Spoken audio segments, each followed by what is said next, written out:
안녕하세요. 역사와 교양 자팍다식 채널입니다.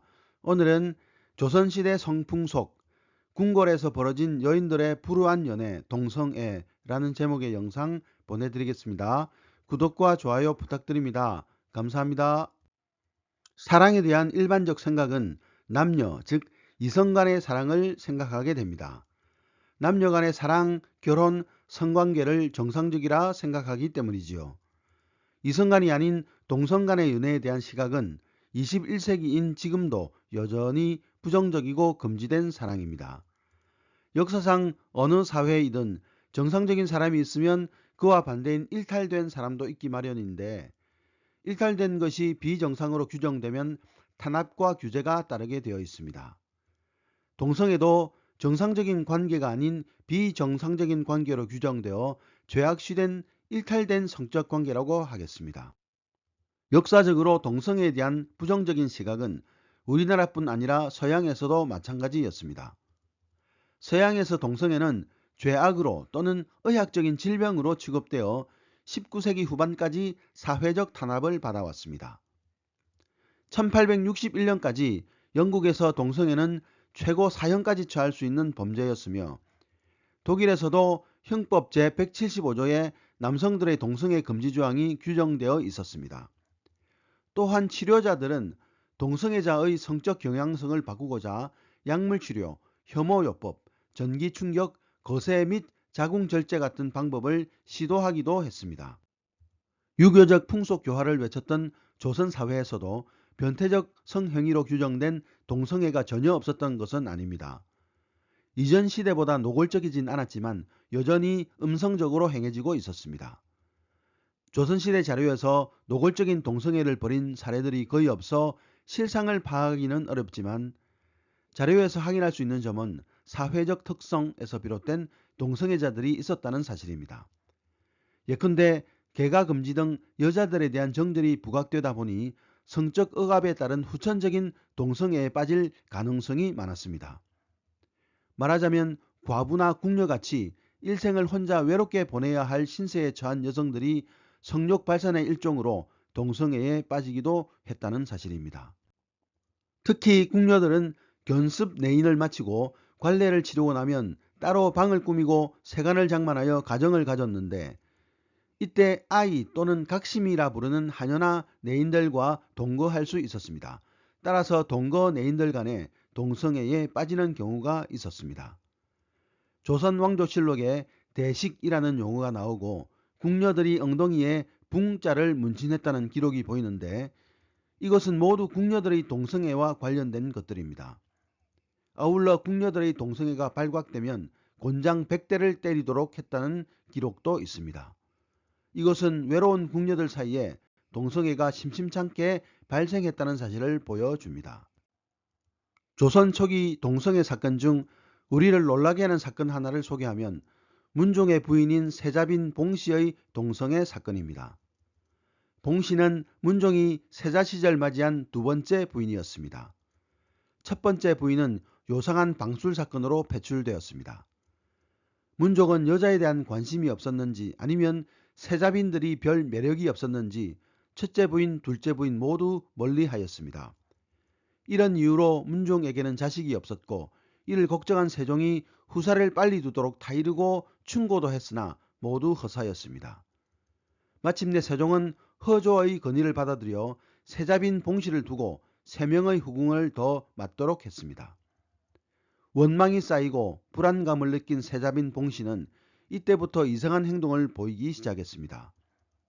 임신을 했다고 여러 사람들에게 알렸고, 얼마 후 임신이 거짓이었다는 사실이 탄로날까 두려워 낙태하였다고 또 거짓말을 한 것이었습니다. 그러나 세종도 도저히 용서하지 못할 일이 발생하였는데, 사건의 진상은 이러했습니다. 외로운 세자빈 봉씨가 궁궐 여종인 소쌍이란 여자를 사랑하여 항상 자신의 곁을 떠나지 않도록 했는데, 이 사실은 온 궁궐 안에 비밀 아닌 비밀이 되어 퍼져 있었습니다.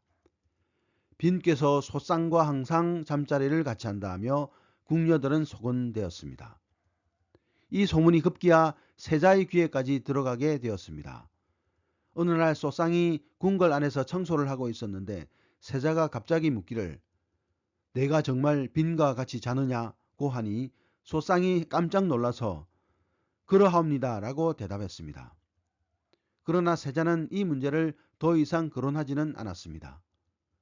이후에도 봉씨는 여전히 소쌍을 사랑하여 잠시라도 소쌍이 자신의 곁을 떠나면 원망하고 화를 내면서 나는 너를 매우 사랑하나 너는 그다지 나를 사랑하지 않는구나 라고 했습니다.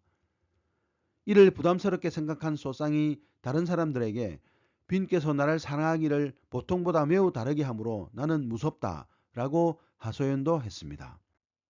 급기야 이 소문은 세종에게까지 전해지는데 세종은 소쌍을 불러 진상을 파악했습니다. 너희들이 정말 함께 동침을 했느냐? 지난해 동짓날 세자빈께서 저를 불러 내전으로 들어오게 하셨는데 다른 여종들은 모두 지게문 밖에 있었습니다. 저에게 같이 자기를 요구하셔서 이를 사양했으나 빈께서 윽박지름으로 마지 못하여 옷을 한 반쯤 벗고 병풍 속에 들어갔더니 빈께서 저의 나머지 옷을 다 빼앗고 강제로 들어와 눕게 하여 남자의 교합하는 형상과 같이 서로 희롱하였습니다. 하며 소쌍이 이실직고 했습니다. 이를 들은 세종은 시녀와 종비 등이 사사로이 서로 동침하고 자리를 같이 한다 하므로 금령을 엄하게 세워 범하는 사람이 있으면 곤장 70대를 집행했고 그래도 안되면 곤장 100대를 더 집행하게 하였다는데 세자빈이 이런 풍습을 본받아 음탕할 줄을 누가 알았겠는가 라며 탄식했습니다. 세자빈의 동성애 사건으로 조정은 발칵 뒤집혔고 대신들 사이에서는 극형에 처해야 한다는 주장까지 나왔습니다. 그러나 세종의 품덕으로 그것만은 면하게 되어 세자빈 봉씨는 마침내 패소인되어 궁에서 쫓겨나는 신세가 되고 말았습니다. 폐세자빈 봉씨 때문에 날벼락을 맞게 된 것은 은밀히 동성애를 즐기던 맷돌 부부 궁녀들이었습니다. 소헌 왕후는 이 일을 계기로 궁중에서의 음행을 샅샅이 조사하여 씻어 없앨 결심이었습니다. 수백 명의 궁녀들이 청춘을 묵고 사는 궁중에서는 원래 예로부터 갖가지의 동성연애가 있어 왔고 자위수단이 있었습니다.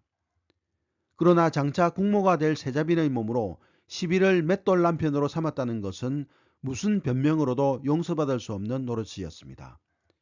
한편 폐세자비 봉씨가 친정집에 이르자 그의 아버지 봉년은 자기 딸을 도저히 용서할 수 없었습니다. 봉년은 자신의 허리띠를 풀어 딸의 목에 감고 죽인 다음 자신도 자결하였습니다. 이 일은 세종 18년 늦가을 10월의 일이었습니다. 이때는 기강과 법도가 이처럼 서슬프렇게 서 있었던 것입니다. 세종은 봉녀가 딸을 죽이고 자결했다는 소식을 듣고 울며 한탄했다고 합니다. 또한 봉녀의 영혼을 위로하기 위해 그 관직을 깎지 않도록 했습니다. 이 무렵은 실로 내치와 외정의 대성한 시대였습니다. 그러나 임금은 세자의 배필 일로 인해서 얼굴을 들지 못해 부끄럽고 괴로웠을 것입니다. 하지만 폐쇄된 궁에서 청춘을 덧없이 흘려보내야만 했던 비빈들, 궁녀들 사이에 성적인 탈선이 일어날 수 있는 소지는 또한 얼마든지 있었습니다. 오늘의 참고도서는 조선의 섹슈얼리티라는 책이었습니다. 감사합니다.